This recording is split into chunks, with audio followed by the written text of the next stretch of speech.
이제 우리는 오늘부터 12권의 소선지서 중에 이제 6번째 책이 되겠습니다. 미가 선지서를 또 읽으며 묵상하며 출발합니다. 7장으로 이루어진 책입니다. 비교적 짧은 책인데요. 먼저는 책의 제목이 미가이니 미가가 누군지 기록자에 대해서, 선지자에 대해서 함께 알아보겠습니다. 여러분, 이 미가는 하나님의 말씀을 듣고 이스라엘 백성들에게 전하게 되니 대신 전한다 해서 대언자라고 부름을 받고, 또는 믿지 아니하는 사람들이나 믿는 사람에게나 먼저 하나님의 뜻을 아는 자, 그래서 선지자 그렇게 불러요. 선견자라고도 말합니다. 그런가 하면은 앞으로 될 일을 말씀하고 있으니 예언자다, 그와 같은 이름으로도 불리움을 받는 하나님의 종이었습니다. 이 미가는 남왕국 유다의 수도인 예루살렘에서 남서쪽으로 한 40km 정도 떨어진 곳에 모레셋이라고 하는 아주 조그만 시골 마을 출신입니다. 도시 출신이 아니었으나 인격적으로나 또는 영적으로, 인품적으로, 도덕적으로 최고의 품격을 지녔던 예언자였어요. 그의 이름의 뜻에서 그 인격을 우리가 엿볼 수 있는데, 미가라고 하는 그 이름의 뜻이,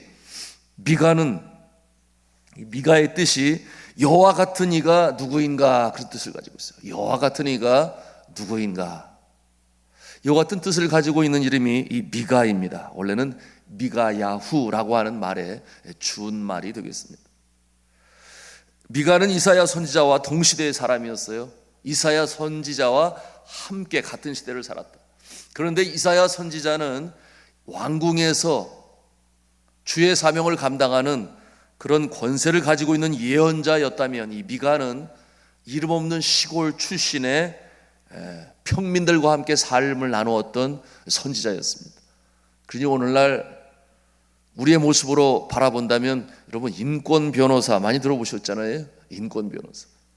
오늘날 시대 인권 변호사의 품격이 많이 떨어지기는 했습니다만은, 여하튼 평민들 속에 어려움 가운데 있는, 특별히 권세자들로부터, 가진 자로부터 그 권리를 보장받지 못하는 그와 같은 자들을 위해서 수고하는 인권 변호사 모습처럼, 이 미가 선지자는 마치 아모스 선지자가 그러지 않았겠습니까?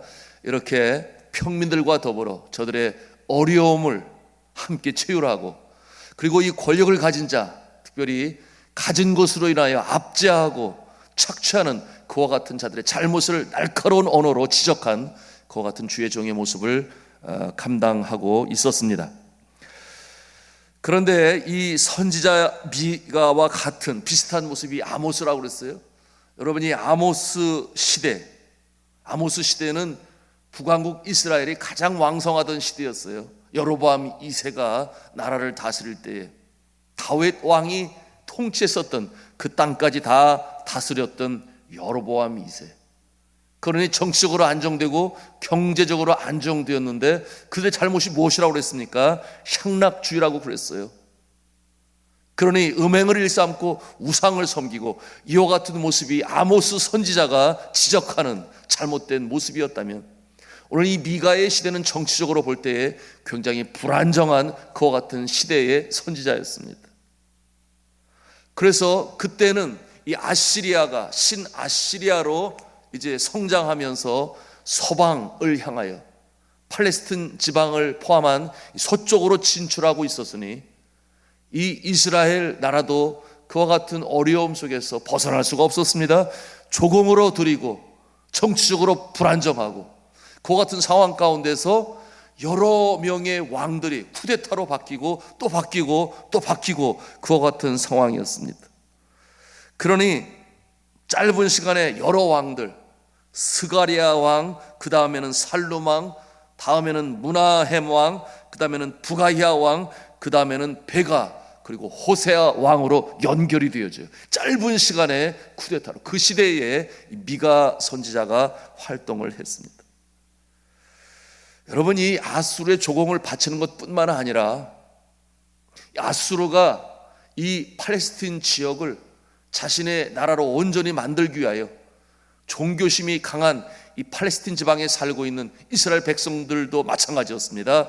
그들을 잡아다가 다른 나라에 정착하게 하고 다른 나라 민족을 이 사마리아 땅 북왕국 이스라엘에다가 이주하여 거하게 하였으니 그 나라의 모습이 선민이라고 하는, 선택받은 민족이라고 하는 이 자존감이 떨어지고 내려가고 그 같은 어둠과 슬픔 속에 있었던 그 시대였습니다.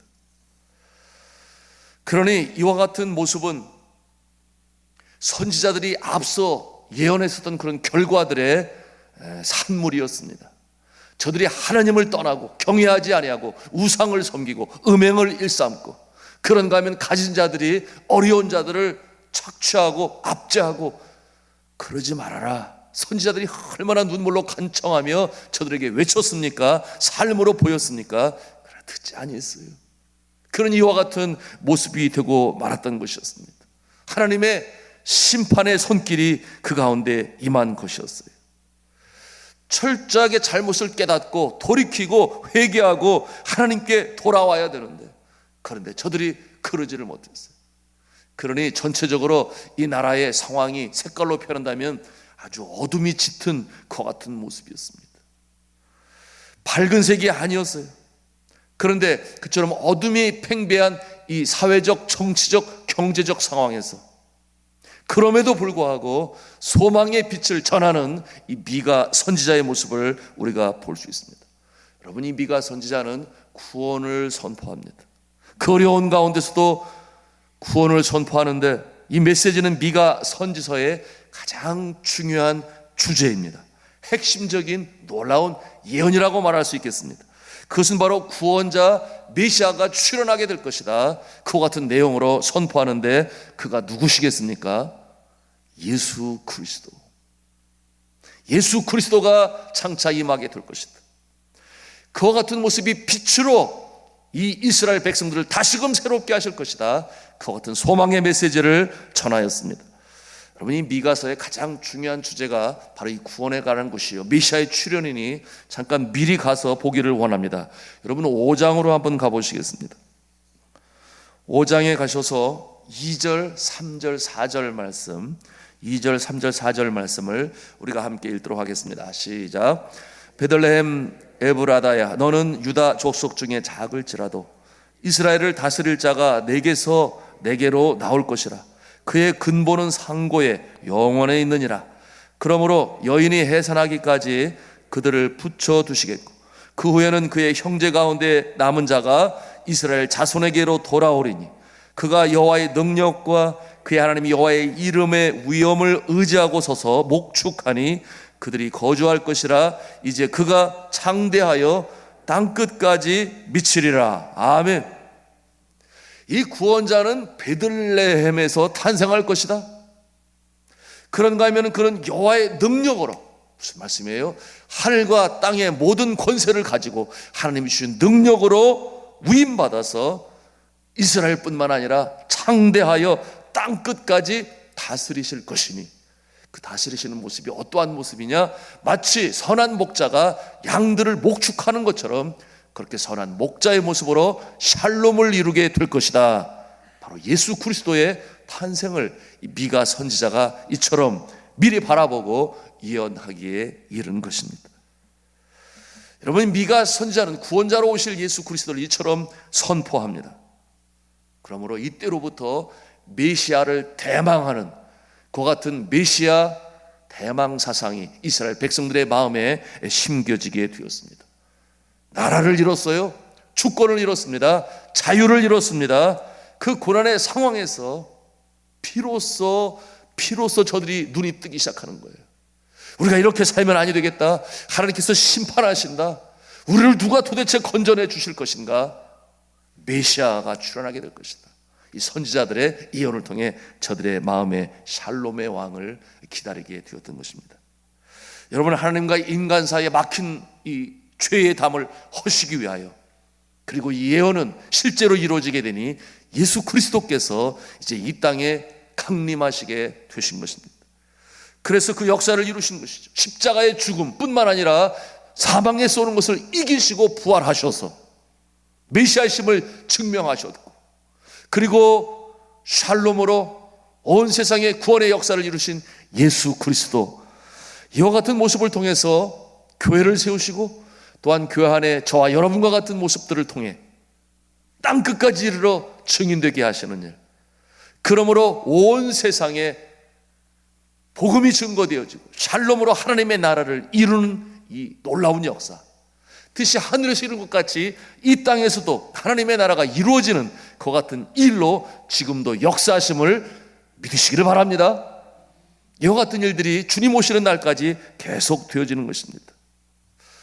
사랑하는 성도 여러분, 우리가 소선지서를 읽어나가는 가운데 이 어려움 속에서, 작금에 당하는 환난 속에서도 이 소망을 가슴에 담으시기를 주님의 이름으로 축복합니다. 우리가 어두움 속에서도 빛을 바라볼 수 있어야 돼요. 이것이 믿음을 가진 자의 삶의 자세인 것입니다. 누가 그와 같은 은혜를 받는가? 그 마음이 주를 향하여 항상 열려 있고 어둠보다는 빛을 바라보며 그 심령이 청결하니 하나님이 친히 성령으로 임재하시는 그 심령 가운데 나타나는 것입니다. 우리가 이 소선지서를 읽어나가면서 계속해서 절망적인, 좌절하는 심판과 멸망의 메시지들이 계속해서 예언되어지나, 그러나 그 가운데 면면히 이어가는 바로 이 샬롬, 소망, 빛에 관한 이와 같은 메시지를 우리 가슴에 담으시고 어려운 때를 이겨나가시는 모습이시기를 주님의 이름으로 축복합니다. 자, 미가서 1장은 첫 구절에 미가에게 임하신 하나님의 말씀이라 그렇게 시작을 하고서는 2절부터 계속해서 이 야곱의 허물, 이스라엘의 죄에 대해서 7절까지 언급하고 있습니다. 무슨 죄인가 살펴보니 여전히 끊어내지 못하는 이 우상 섬기는 일, 그리고 우상 신전에서 행음하는 이 음행에 관한 잘못을 지적하고 있습니다. 그 잘못의 죄악을 심판하시겠다 하는 그런 것이죠. 우리 7절 말씀을 함께 읽도록 하겠습니다. 시작. 그 새긴 우상들은 다 부서지고 그 음행의 값은 다 불살라지며 내가 그 목상들을 다 깨뜨리리니 그가 기생의 값으로 모았은즉 그것이 기생의 값으로 돌아가리라. 자, 이와 같은 모습이 잘못이었습니다. 죄악이었습니다. 신전에서 행해지는 음행, 여기서 말하는 공창, 매춘을 말하는 것인데, 이와 같은 모습이 문화적으로, 영적으로, 도덕적으로 타락한 우상 문화가 이 이스라엘 백성들을 완전히 조종하고 끌고 가고 있음을 볼 수가 있어요. 물론 그 뒷배경에는 사단의 역사가 있습니다. 그리고 8절부터 16절까지는 남한국 유다에게도 미치게 될 이 엄격한 하나님의 심판에 대해서 말씀하고 있어요. 우리 한 절로 볼 수 있는데 9절 말씀을 같이 읽도록 하겠습니다. 시작. 이는 그 상처는 고칠 수 없고 그것이 유다까지도 이르고 내 백성의 성문 곧 예루살렘에도 미쳤음이라. 여러분, 이 남한국 유다 땅에 형성된 여러 성읍들의 모습이 이제는 소개되고 있습니다. 그 성읍들의 죄악상, 그 죄로 인해 나타날 심판의 모습들이 예루살렘뿐만 아니에요. 이어서 여러 지역들마다 나타나고 있는데 이게 무슨 말씀입니까? 전역에 이 죄악이 관영하였다 하는 내용으로 보여줘요. 그러니 그 성읍들의 이름이 나옵니다. 예루살렘, 다음에는 가드가 나오고, 다음에는 마롯, 라기스, 바레사, 이와 같은 성읍들의 이름이 나옵니다. 여러분, 이와 같은 상황에서 미가 선지자는 어떠한 메시지를 전하는가? 심판당하게 될 것이다. 하나님의 심판의 손길이 너희들을 가만 놔두지 아니할 것이다 하면서도 여전히 소망을 놓지 않아요. 그와 같은 내용이 이제 15절 말씀인데요, 우리 15절 말씀을 또 같이 읽겠습니다. 시작. 마레사 주민아, 내가 장차 너를 소유할 자로 내게 이르게 하리니 이스라엘의 영광이 아둘람까지 이를 것이라. 아멘. 장차 내가 소유할 자로 내게 이르게 하리니, 말씀드렸습니다. 이제 구원자로 임하실 예수 그리스도를 미리 말씀하시는 것이요, 아둘람까지 그 영광이 이르게 될 것이다, 그렇게 말씀합니다. 여러분, 아둘람 많이 들어보셨지요? 어디서 들어보셨나요? 여러분, 다윗이 이 사울 왕의 미움과 질투를 받고, 그래서 졸지에 생명의 위협을 받게 되니 피신자, 도망자가 되지 않아요. 저가 아둘람 굴에 가서 숨었다 그랬습니다. 그래서 그 아둘람 굴은 절망의 장소요, 피난처가 되는데, 그런데 어떠한 일이 벌어집니까? 다윗이 아둘람 굴에 숨은 것을 안 다윗을 따르는 자들이 아둘람 굴에 달려옵니다. 그를 찾아옵니다. 그의 가족들까지도 아둘람 굴에 찾아옵니다. 그러므로 다윗은 그 절망의 피난의 자리에서 회복의 장소가 되어져요, 이 아둘람이. 그래서 아둘람에서 이제는 하나의 공동체가 형성이 되고, 이들이 나중에 사울 왕을 대적하고 블레셋 군사를 물리치는 일에 있어서 기초를 마련하는 그 장소 아둘람입니다. 그러니 절망이요, 아픔이요, 가라앉음이요, 소망이 없는 그와 같은 아둘람이 완전히 새롭게 되어지는 그 역사가 나타나는 것처럼 아둘람의 영광의 역사가 나타난다, 아둘람까지 이르게 될 것이다 하는 이와 같은 메시지는 절망 중에서도 소망, 빛으로 나아갈 수 있는 그 모습을 이렇게 상징적으로 표현하고 있는 것입니다. 말씀을 정리합니다. 여러분, 우리 하나님은 우리의 상황을 너무나 잘 아시죠. 작금에 당하고 있는 코로나19를 하나님이 모르실까요? 당연히 아시죠. 하나님의 손길이 이 가운데 없으실까요? 왜 없으시겠습니까? 당연히 있습니다. 코로나19 이 사태, 이와 같은 모습으로 인하여 어떠한 상황들이 벌어졌습니까? 하나님께서 제일 먼저 우리 인류에게 깨닫기를 원하시는 것은 하나님을 바라보라, 다시금 돌이켜라 하는 그와 같은 메시지로 오늘 이와 같은 어려움이 우리에게 있음을, 우리 영적인 사람들은 영적인 분별력을 가지고 영안을 열어 볼 수 있어야 합니다. 그처럼 잘 나가는 나라들 아닙니까? 오늘날 이 21세기 초에 강국이라고 하는 나라들이 얼마나 지금 부끄러움을 당하고 있나요? 미국뿐만입니까? 중국뿐만입니까? 유럽에 내놓으라고 하는 영국이나 이탈리아나 독일이나 스페인이나, 저들이 얼마나 부끄러움을 당하고 있어요. 자신들이 가지고 있는 그 모습으로 자랑할 수 있습니까? 의료 방역 체계를 자랑할 수 있습니까? 그렇잖아요. 심지어는 수상까지도 감염자가 되고 거의 죽다가 다시금 살아나고, 이와 같은 일들이 벌어지고 있어요. 겸손할 수 있어야 되겠죠. 주를 향하여 돌이켜야만 하겠죠. 더군다나 기독교 국가들 중에 이와 같은, 그러나 지금은 기독교 국가라고도 말할 수 없어요. 여러분 뿐만입니까? 이와 같은 모습들이 기업들 중에도 나타나지 않나요? 기업들 중에 이와 같은 일들로 바닥에 가라앉고 설상가상으로 지금 부끄러움을 당하는 기업이 있음을 여러분 잘 알아요? 그런가 하면은 잘 나가던 이단 종파, 그 중에 어떠한 종파인지 여러분 압니다. 얼마나 많은 수업, 교육을 받는 학생들이 졸업을 하고 이제는 우리가 숨어서 하지 아니라 이 정도 세력이 되었으니 공개적으로 나가서 이제는 전하는 일에 자신들의 도를 설파라고 할까요? 하는 일에 이제는 공개적으로 하겠다, 그렇게 나서지 않았나요? 그러고서 바로 코로나가 터졌으니 그것이 슈퍼 확진자의 본산이 되어서 얼마나 어려움을 겪고 지금 저들이 신청하는 모든 서류들이 전부 캔슬되고 있는 것을 우리가 봅니다. 하나님께서 정확하게 그와 같은 모습을 보시고 치시는 거예요. 그런가 하면은 어떤 일이 일어났습니까?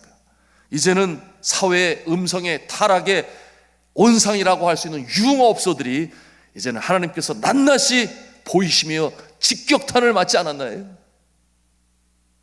이와 같은 모습을 통해서 살아계신 하나님의 손길이 이렇게 역사하고 있다라는 것을 우리가 볼 수 있습니다. 뿐만 아니죠.